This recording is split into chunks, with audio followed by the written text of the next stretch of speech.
तानसेन मुगलकालीन भारत के सबसे श्रेष्ठ संगीतकार थे। वे अकबर के दरबार के नवरत्नों में न सिर्फ शामिल थे, बल्कि अकबर उनके संगीत के दीवाने भी थे। एक दिन संध्या समय ऐसे ही अकबर व तानसेन बैठे हुए थे कि अकबर ने तानसेन की तारीफ करते हुए कहा, तानसेन, मैं नहीं मानता कि तुम सा संगीतकार कोई कभी पैदा हुआ होगा या भविष्य में कोई पैदा होगा। यह सुन तानसेन जोर से हंस दिए और हंसते हुए ही बोले, आप भूत और भविष्य की बात क्या करते हैं महाराज?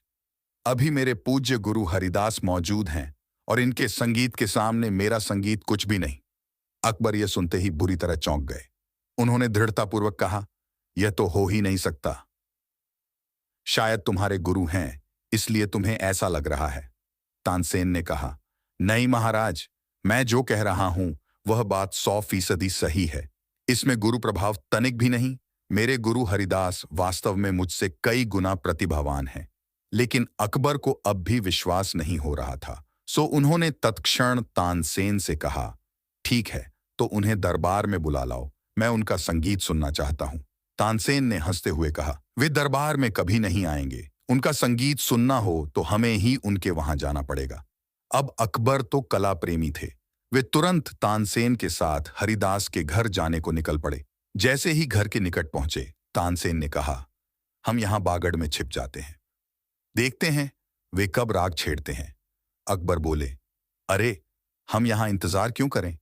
तुम जाकर उनसे कह दो कि महाराज स्वयं पधारे हैं और आपका संगीत सुनना चाहते हैं।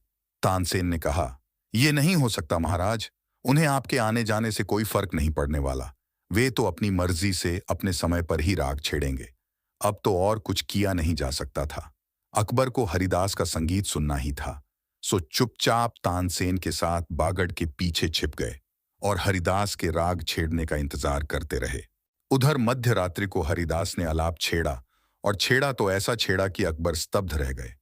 उनकी आंखों से आंसू बहने लगे। बात तानसेन की 100% सही थी। तानसेन का उसके गुरु से कोई मुकाबला हो ही नहीं सकता था। खैर, हरिदास का पूरा गान सुन अकबर व तानसेन राजमहल के लिए निकल पड़े। रास्ते में अकबर ने तानसेन से पूछा, तुम ऐसा क्यों नहीं गा सकते? प्रयास करो, दुनिया में क्या असंभव है? तानसेन ने कहा, यह कभी नहीं हो सकता।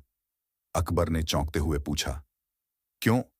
तानसेन ने कहा, बात प्रतिभा या प्रयास की है ही नहीं, क्योंकि मैं दरबार में आपकी जी हुजूरी में गाता हूं। मुझ में गुरु वाली बात आ ही नहीं सकती। मनुष्य जो कार्य अपनी मस्ती में और सिर्फ अपने लिए करता है, उसकी बात ही अलग होती है। सार, ये अक्सर देखा गया है कि व्यक्ति प्रतिभावान भी हो, प्रयास भी कर रहा हो, पर बात नहीं बनती। क्यों?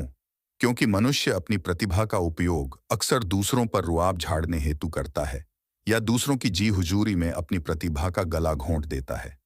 मनुष्य प्रयास भी सम्मान व समृद्धि पाने हेतु ही करता है, लेकिन वह भूल जाता है कि इन सब चक्करों में उसकी वास्तविक प्रतिभा ढंक जाती है।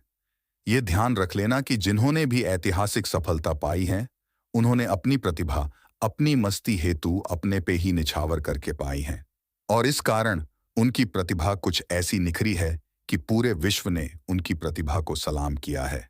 सो, आप में प्रतिभा है तो डूब जाओ, उसी का आनंद लो, उसमें झूमो। सम्मान व समृद्धि का ख्याल छोड़ो, वह तो आपके द्वार अपनी प्रतिभा की मस्ती में डूबने मात्र से पीछे पीछे चले ही आएंगे। वीडियो को लाइक करें और चैनल को सब्सक्राइब करें। Thank you.